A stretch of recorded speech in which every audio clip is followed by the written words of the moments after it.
ETF index mutual funds నేర్చుకుని stock మార్కెట్లో రాణించాలనుకుంటున్నారా? వెంటనే ఈ నెంబర్కి కాల్ చేయండి.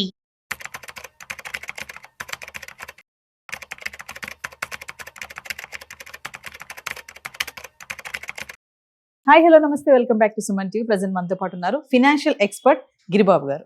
నమస్తే సార్. నమస్తే అండి. సార్, ఇప్పుడు 60 ఏళ్ళు పైబడిన వారికి మంచి రిటైర్మెంట్ ప్లాన్, మనం ఆల్రెడీ రిటైర్మెంట్ గురించి మాట్లాడుకున్నాము.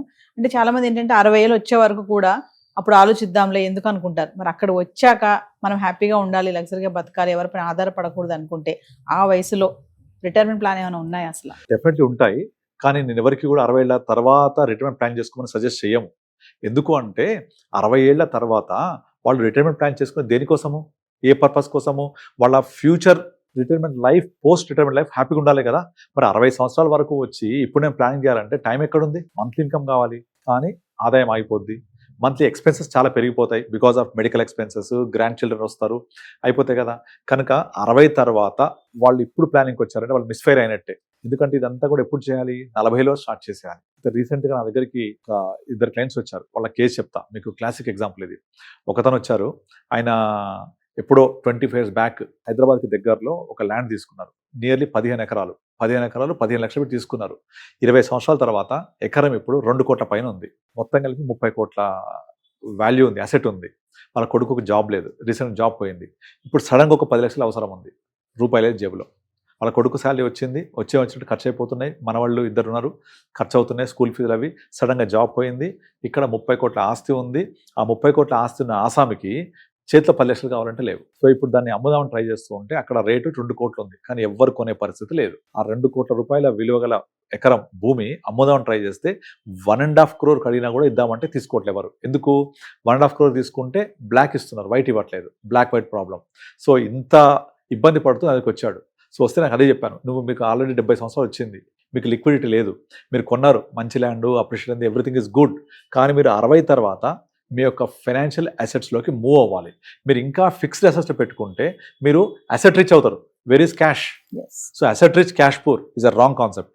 అస్సలు ఉండకూడదు. మీరు 50 సంవత్సరాలు వచ్చేదాకా కష్టపడి రియల్ ఎస్టేట్ పెట్టుకొని, ల్యాండ్ కొనుక్కొని, అన్ని పెంచుకొని చేసిన తర్వాత దాన్ని అట్లీస్ట్ నెమ్మదిగా ఫినాన్షియల్ అసెట్స్లో మార్చుకోవాలి. ఫర్ ఎగ్జాంపుల్, ఇప్పుడు ఫినాన్షియల్ అసెట్స్ పెడితే మ్యూచువల్ ఫండ్స్ అంటే పడిపోతాయి కదా, నష్టమవుతుంది కదా, మార్కెట్ పడతాయి కదా, పడవచ్చు. ఇప్పుడైనా 1.5 అమ్ముదాం అనుకున్నా అంటే 2 కోట్ల 1.5 అంటే ఆల్రెడీ 25% నెగిటివ్గా అమ్ముతున్నాడు, తక్కువ రేటుకి అమ్ముతున్నాడు. కానీ అమ్ముదాం అనుకున్నా కొనేవాళ్ళు లేడు కదా, వైట్ ఇవ్వట్లే కదా. అదే మ్యూచువల్ ఫండ్ అదే 1 crore 2 crores ఉండుంటే ఒక 25% డౌన్ అయినా నీకు 10 లక్షలు అవసరం అయితే ఇట్లా బటన్ కొడితే వస్తాయి 10 లక్షలు.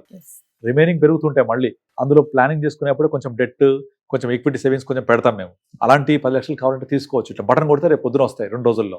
మరి అంత లిక్విడిటీ ఉంది కదా. అందుకే మ్యూచువల్ ఫండ్స్ అనేది, లిక్విడిటీ అనేది చాలా పెద్ద అడ్వాంటేజ్ అనమాట మనకు. అది అక్కడ లేదు కదా. కనుక మీరు 65-70కి వచ్చిన తర్వాత ఇప్పుడు మీరు చేయాల్సింది ఏంటి? దాన్ని ఇంకా మీరు పెట్టుకొని, నేను ఆ ఫిక్సెస్లో పెట్టుకొని ఇంకా వెయిట్ చేయాలా? నా 10 లక్షలు అవసరమైతే లేని పరిస్థితులు తెచ్చుకోవాలా? కాదు కదా. కనుక మనము ఈ 60 సంవత్సరాలు దాటిన వాళ్ళందరికీ నేను చెప్పేది ఏంటంటే, మీరు గవర్నమెంట్ ఇచ్చే పెన్షన్ అవ్వచ్చు, ఇంకోటి అవ్వచ్చు, ఆ పెన్షన్ మీదే కాకుండా మీ సొంతంగా కూడా కొంచెం ఫండింగ్ ఉండేలాగా లిక్విడ్ అసెట్స్ పెట్టుకోవాలి. ముఖ్యంగా ఫినాన్షియల్ అసెట్స్ పెట్టుకోవాలి. ఈ ఫినాన్షియల్ అసెట్స్ అనేది మీకు ఒక ఆర్థిక భద్రత, ఆర్థిక స్వేచ్ఛ ఇస్తాయి.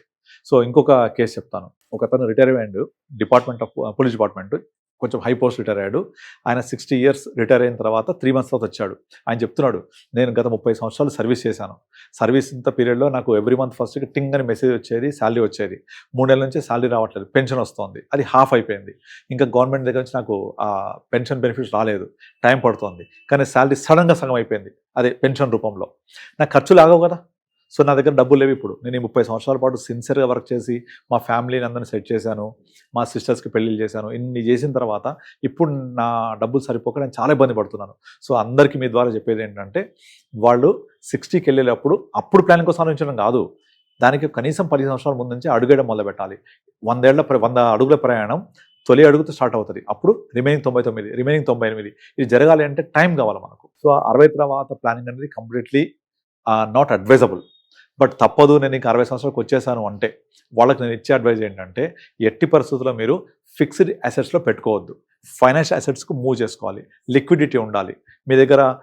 గవర్నమెంట్ ఎంప్లాయ్ అవ్వచ్చు, ప్రైవేట్ ఎంప్లాయ్ అవ్వచ్చు, ఏదైతే మీకు ఏదో కార్పస్ వస్తుంది, గ్రాట్యుటీ వస్తుంది, వీటిని మ్యూచువల్ ఫండ్స్లో పెట్టుకొని సిస్టమేటిక్ విత్డ్రాల్ ద్వారా ఎవ్రీ మంత్ కొంత అసెట్ అలొకేషన్ చేసుకొని, అంటే లిక్విడ్ ఫండ్, డెట్ ఫండ్, కొంత ఈక్విటీ సేవింగ్స్ ఫండ్, కొంత అగ్రెసివ్ హైబ్రిడ్ ఫండ్స్, కొంత మల్టీ క్యాప్ పెట్టుకొని కొంచెం కొంచెం తీసుకుంటూ మనం సిస్టమాటిక్ విధాల ద్వారా ఈ డబ్బుల్ని మనం నెక్స్ట్ ఒక 60 నుంచి ఒక 25 బతుకుతాం అనుకుంటే దాని తగ్గట్టుగా వేసుకుంటూ పోవాలి. ఇక్కడ ఇంకొక మిస్టేక్ ఏంటంటే ఈ ప్లానింగ్ కోసం అని చెప్పి చాలా మంది ఇన్సూరెన్స్ పాలసీలు తీసుకుంటారు. ఇప్పుడు 40-50 సంవత్సరాలు అప్పుడు ఎల్ఐసి పెన్షన్ ప్లాన్ అని, ఇంకో పెన్షన్ ప్లాన్ అని. ఇందులో ఉండే పెద్ద డ్రాబ్యాక్ ఏంటంటే వీటన్నిటిలో ఏ ప్లాన్ తీసుకున్నా యాన్యూటీ 6.5% మించి ఇవ్వరు. ఇవి ఏ రేట్లో ఉంటాయి? 6%లో ఉండి నాకు 60 ఇయర్స్గా వస్తాయి కదా, ఇదే 6% 65లో వస్తుంది, 70లో వస్తుంది, 75లో కూడా వస్తుంది. సరిపోద్దా? డెఫినెట్లీ సరిపోదు. ఎందుకు? వయసు పెరుగుద్ది, ఖర్చులు పెరుగుతాయి, అవసరాలు పెరుగుతాయి. అప్పుడు ఈ 6% సరిపోదు కదా, నా కార్పస్ మీద 6%. అందుకనే సిస్టమాటిక్ విడ్రాల్ ప్లాన్ ఉండే పెద్ద అడ్వాంటేజ్ ఏంటంటే అవసరానికి తగ్గట్టుగా పెంచుకుంటూ పోవచ్చు. అది ఇక్కడ ఉండదు పాలసీస్లో. కనుక దాన్ని మనము పాలసీ జోలికి వెళ్లకుండా మీ ఇన్వెస్ట్మెంట్స్ అన్ని కూడా మనం మ్యూచువల్ ఫండ్ పెట్టుకుంటే సిస్టమాటిక్ విడ్రాల్ ద్వారా బెటర్గా చేసుకుంటూ వెళ్ళొచ్చు. ఇందాక మీరు ఒక పాయింట్ చెప్పారు కదా, అసెట్స్ అన్నారు కదా, అంటే డిఫర్ చేసుకోవాలి, ఒకే దగ్గర పెట్టకుండా ఫిక్స్డ్ గా డిఫర్ చేసి పెట్టుకోవాలి. ఎగ్జాక్ట్లీ, అన్నిట్లో స్ప్రెడ్ చేసుకుంటూ ఉండాలి. కొంచెం ఫిక్స్డ్, కొంచెం లాంగ్ టర్మ్ అసెట్స్, కొంచెం లిక్విడ్ అసెట్స్, కొంచెం ఫైనాన్షియల్ ప్లానింగ్ చేసుకొని మీరు ఓవర్ పీరియడ్ ఆఫ్ టైం ఏ టైంలో ఎక్కడ ఉపయోగపడతాయి అలా తీసుకుంటూ ఉండాలి. దానికి లాంగ్ టర్మ్ ప్లానింగ్ అయితే పాసిబుల్ అవుతుంది. అది ఎప్పుడు బిలో 50, బిలో 45 స్టార్ట్ చేసుకోవాలి, not at the 60. Thank you. Thank you అండి.